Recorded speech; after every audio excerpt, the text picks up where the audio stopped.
Hello, Homestead. Please stand for the pledge.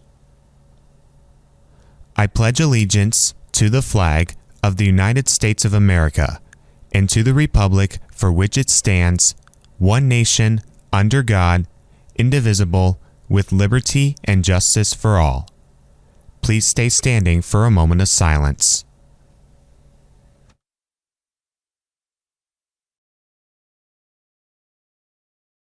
From Homestead Media, this is HHS In Depth.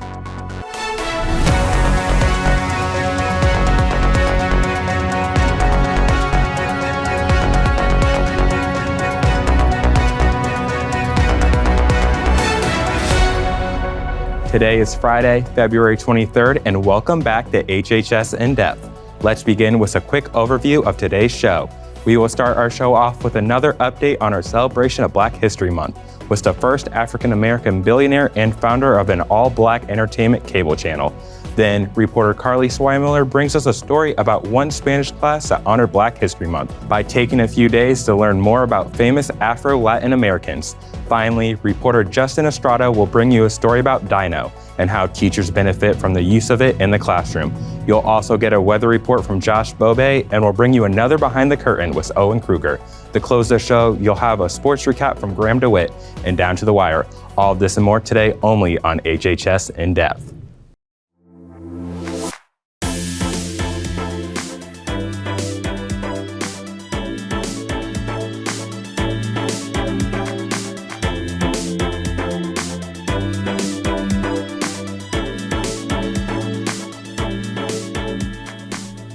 Hello, Spartans. Welcome to HHS In Depth. I'm Jaron Ellis. And I'm Ruthie Hudson. And Jaron, I was really enjoying the warm-up we had this week, but I was disappointed by the significant drop in temperature we had overnight. I know, me too. It's definitely been a roller coaster of weather lately. For sure. I'm curious if the weather will warm up this weekend. Weather reporter Josh Bobe is in now to let us know what's to come this weekend. Well, Jaron and Ruthie, the weather has been crazy lately, and while it might be chilly now, tomorrow gets even colder. I'll be back in the studio later on to tell you what the weekend and beyond holds for you. Thanks for the update, Josh. Josh will be back later to let us know what we can expect for our upcoming school week. HHS In Depth, National News.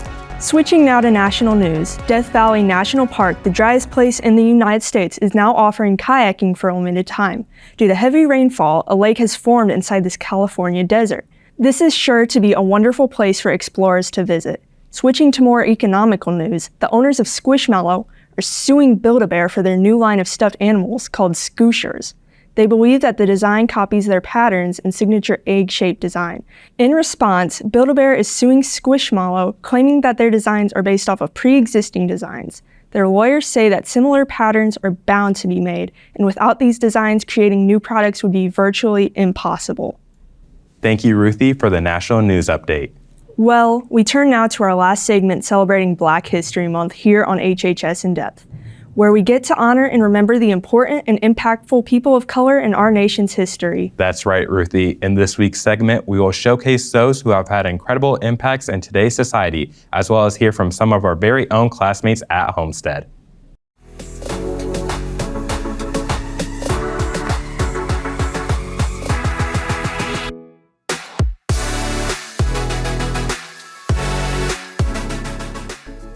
Born on April 8, 1946 in Freeport, Illinois, Robert Johnson would change television entertainment for many. Johnson founded Black Entertainment Television, otherwise known as BET.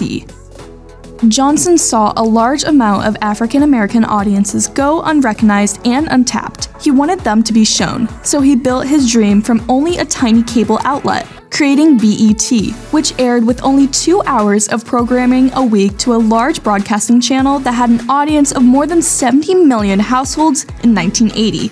In 2001, BET was sold to Viacom for $3 billion, making him the first African American billionaire. After selling BET, Johnson formed the umbrella group RLJ Companies, which operated the media, sports, gaming, real estate, and hospitality industries, along with being the owner of the Bobcats, an NBA expansion team in Charlotte, North Carolina, which is estimated to be $300 million. Let's make sure to remember the impactful people like Robert Johnson and the achievements they made in America's history, although Black History Month is coming to a close.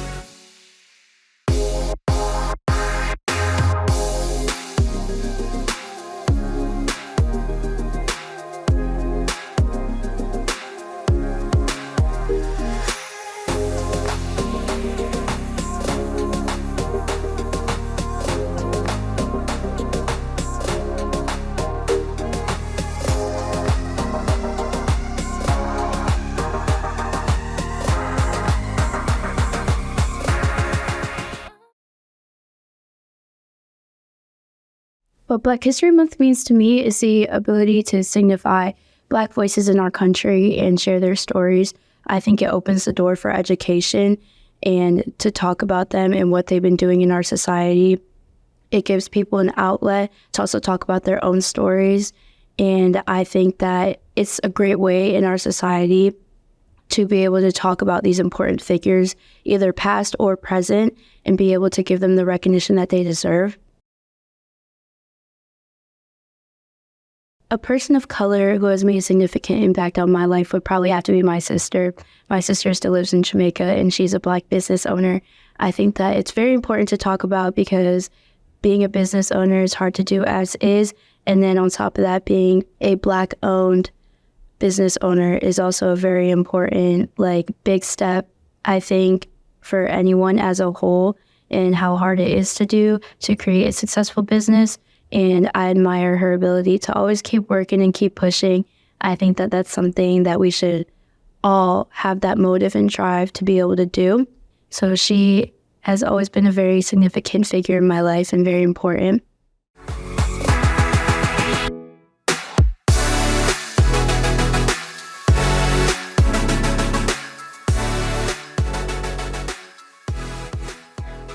We have been honored to bring you some information on impactful Black figures to learn, remember, and recognize during Black History Month. And just because the month is ending doesn't mean we should forget about their legacy.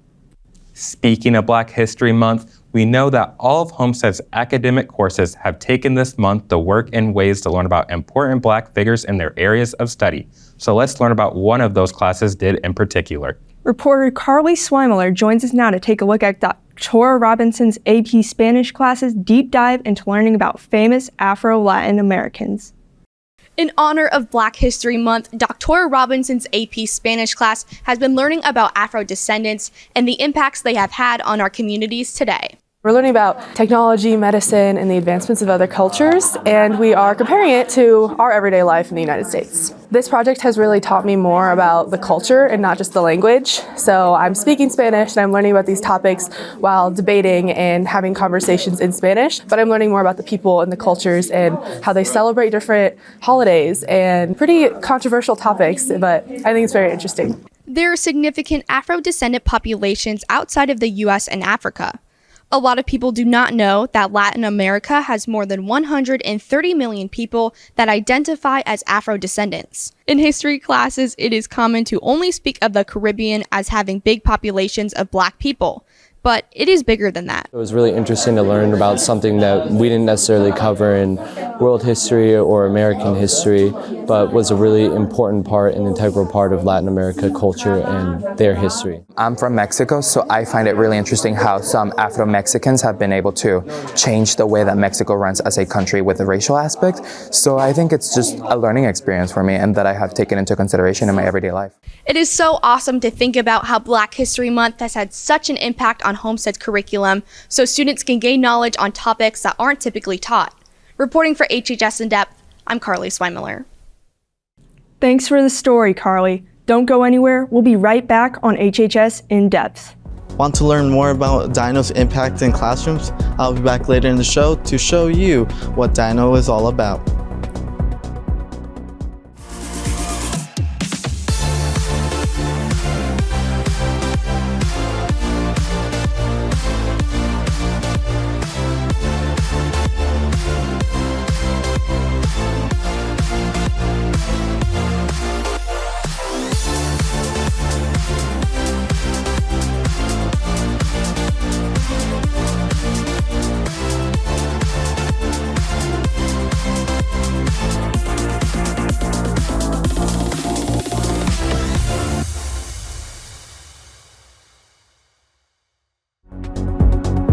Welcome back to HHS In Depth. Juniors, SAT Day is Tuesday, March 5th. If you would like to be dismissed early after the exam, you must have your parent complete the Google form sent to them via email. If you no longer have any parent excuse days remaining, then you must stay until the normal dismissal time at 2:30. Freshmen, sophomores, and seniors will stay home on SAT Day. Sophomores and seniors will treat the day as an e-learning day, while freshmen will work on completing their Class of 2027 Canvas coursework. Anyone interested in trying out for the Homestead boys golf team needs to attend the call-up meeting on Monday, February 26th at 3:15 in the Gray Box. Coach Mazak will be delivering the tryout schedule and expectations that will be necessary. The meeting will last less than 30 minutes, so please be prompt. Any girl interested in trying out for the tennis team needs to attend the player-parent meeting on Wednesday, February 28th at 7 p.m. in the Gray Box. Please see Mr. Hauer with any questions. Attention juniors and seniors, Just Because Week is right around the corner, and it's time to start making plans for Notorious Netters and Dirty Duckers. Notorious Netters will be at 6 p.m. Monday, March 18th, and Dirty Duckers will be at 6 p.m. Thursday, March 21st. Both events will take place in the Homestead gyms. Hey Ruthie, is it just me, or have you ever been playing a game on your laptop just for it to get blocked? Yes, I've experienced this numerous times, and it's a pain. Why exactly do we get blocked, and what blocks us? HHS In-Depth reporter Justin Estrada joins us now to tell us about Dyknow and its effect on the classroom. Dyknow is a well-known name around our school. While most students are not fans of it, mainly teachers really like to use it. But what do they actually use it for? I use Dyknow for times where I want students to be focused on either one software or allow them one website they can go to. I don't use it that often, but when I do, it's just to make sure they're doing what I want them to do that day. So I mostly use Dyknow when my students are either reading in class or working on something where they only need to access Canvas and Google Docs and not anything else. With teachers using Dyknow during their classes, it sure has shown beneficial results in classrooms. Yeah, I think over time it's helped my students grow in their ability to just self-regulate how they work. And so a lot of them haven't discovered yet, how do I work diligently in this time that I have to make it most beneficial? So I think it's allowed me to spend less time on, hey, can you get back on task? Can you do this thing? Are you playing a game? And more time on answering questions and assisting people in that process. Even though our teachers can use Dyknow in different ways, such as blocking students on certain websites and keeping kids off games, there are some things they wish Dyknow could do that it doesn't do already. So the one annoying thing about Dyknow is if teachers don't turn it off at the end of their class, the students will come to my class and they'll still be monitored by someone else because it doesn't automatically shut off at the class period. So I wish that Dyknow, without any work on the teacher's end, would automatically end the classes when they're meant to end, because sometimes if I'm not using Dyknow that day, I still have to get on Dyknow so I can turn it on just so I can take that one student off of their last class, and that wastes a lot of time. It's clear that students aren't fans of Dyknow, even though it sure shows beneficial results to our classrooms. And it sure helps our Homestead teachers more than ever. Reporting for HHS In Depth, I'm Justin Estrada. Thank you, Justin. We'll be back with more on HHS In Depth right after this. More winter sports teams are closing out their seasons, while some are getting ready to begin sectional play. I'll return with that information and Down to the Wire later in the show.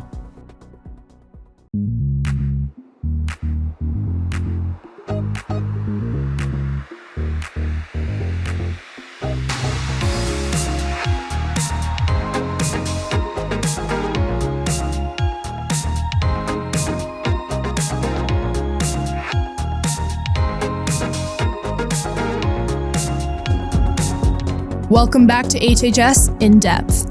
Welcome back to HHS In Depth. And Ruthie, even though we only had a 4-day week, I'm ready for the weekend. I know. I'm looking forward to sleeping in with my cats, but I'm really hoping the weather is nice enough for me to take them on a walk as well. Well, weather reporter Josh Bobe is in now to let us know if that'll be a possibility for this upcoming week.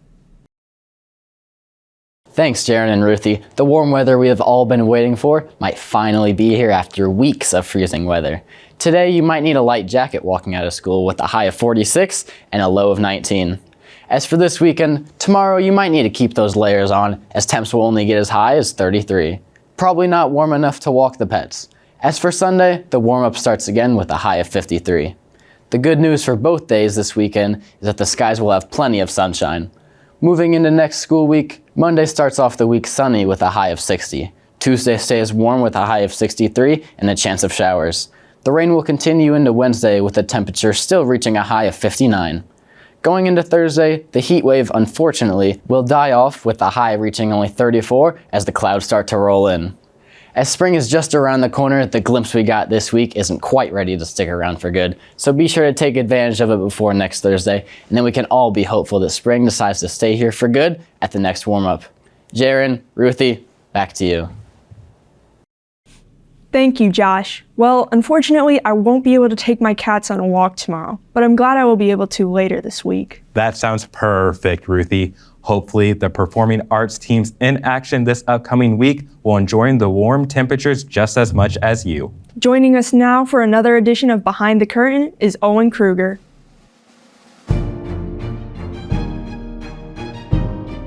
Welcome back to Behind the Curtain. I'm Owen Kruger. We've seen lots of success from our performing arts this past week, so let's jump right into it. The Homestead dance team performed at state finals with amazing results from all groups. The large ensemble, consisting of dancers Leah Schreck, Layla Hissenkamp, Taylor Cawwood, Arwen King, Kinsey Bay, Ella Thought, and Ashi Jane, claimed state runner-ups. Then, the junior ensemble became state champions. This award-winning show was performed by Carly Kenefick, Carly Corrigan, Aubrey Miller, and Morgan Alonze. Joining them as state champions was a small ensemble who scored more points than any other school that day, with a score of 90 points from Ellie Bilodeau, Carolyn Kenefick, and Kate Gaglin. The dance team wasn't alone in their success this weekend, as the Homestead Jazz Band performed at Northside, with Jazz 1 finishing first place alongside Jazz 2 in the Combo 1 group. Tony Tomaszewski won Outstanding Guitarist, Cy Romani won Outstanding Saxophonist, and Will Osborne and Addie Nichols won Outstanding Solo Awards. All groups will be performing next week on Friday, March 1st at Carroll for ISMA. The Homestead Indoor Percussion performed at Carroll this past weekend. They had the second highest overall score in their class with 75.55 points. The Homestead Band will be performing next week on Tuesday night, February 27th, in the new Homestead Auditorium. Come and see the concert band, symphonic band, and wind ensemble. Next up, the Winter Guard performed their show named Curse at Goshen this past weekend. Their JV placed 5th with a score of 60.56 points, and the varsity scored even higher with 66 points. Moving on, the Homestead Show Choir performed at DeKalb last week with a close second runner-up finish from the Royale group and first runner-up from Elite. The backup band Anonymous Blue has had crazy amounts of success this season, winning Best Backup Band for both show choirs this past weekend, making this their 6th straight time winning the award. This is especially remarkable as it's the new director's, Mr. Kane's, first year leading the group. Congratulations, teams! That's all for this week's edition of Behind the Curtain. If you have any scores, performances, auditions, or anything else that you'd like to see on the show, reach out through the email address shown below. For Behind the Curtain, I'm Owen Kruger. Ruthie, Jaron, back to you. Thanks, Owen, and good luck to all the performers in action this weekend. Moving forward, it's time to take a look at what our Spartan athletes have been up to over the past week. Reporter Graham DeWitt is in now to let us know in Down to the Wire.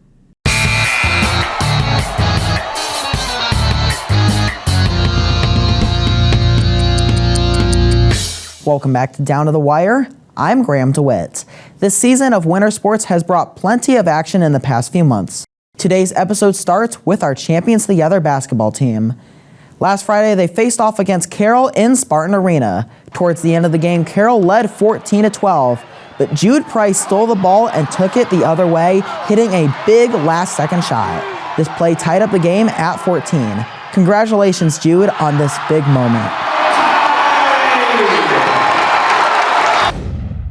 The girls basketball team traveled to LaPorte last Saturday to take on Lake Central in a semi-state matchup. Unfortunately, after a hard-fought game, the Spartans fell 55-42, ending their season. Despite this finish, the girls had an incredible year, greatly exceeding expectations. Having a very young team, there's a lot to look forward to over the next 2 years. We wish them the best of luck going forward. On Monday, our gymnastics team went up against East Noble to close out their regular season. They came away with the win with a final score of 107 to 95.775. They began their postseason in sectional play tomorrow at Concordia. Last Tuesday, 2 of our boys on the dive team competed in the regional meet. Thomas Davis placed 7th overall. He will be moving on to state finals, which will take place this weekend. Good luck, Thomas. Tonight, our boys basketball team will be back in Spartan Arena for their final game of the regular season to take on the Norwell Knights. Tonight's game theme is Wear Red to Fight Leukemia and Lymphoma, and there will be a fundraiser to support the Leukemia and Lymphoma Society. Here's senior Carmela Gabriel with more info on what's taking place and who the fundraiser is supporting. So the game that we're doing on Friday is a game that is going to support the Leukemia Lymphoma Society. The theme is red, and we will be selling t-shirts for $20 at the door. The Leukemia Lymphoma Society is one of the largest non-for-profits that has a goal of ending all blood cancers. The proceeds of this game will benefit my campaign, which I'm doing alongside my brother, who's a lymphoma survivor, and my best friend Bryson, who's also a lymphoma survivor. This cause means a lot to so many people. I hope you guys will show up and support us on Friday. Thanks, Carmela. Make sure to get out to Spartan Arena tonight dressed in red. That's all for this edition of Down to the Wire. Thanks for watching. Jaron, Ruthie, back to you. Thank you, Graham, for the sports update. Hey, Ruthie, I know a lot of our fellow Spartans are Swifties, but they may all turn it into Kanye West fans as he took over her as the top artist globally on Spotify. How do you feel about this? As a Kanye fan, I'm very happy to hear this. Glad to hear, Ruthie, and thank you all for watching HHS In Depth. Make sure to check out our socials for updates on the HHS In Depth team and our upcoming projects. Have a shibby weekend, Homestead. We'll see you in March.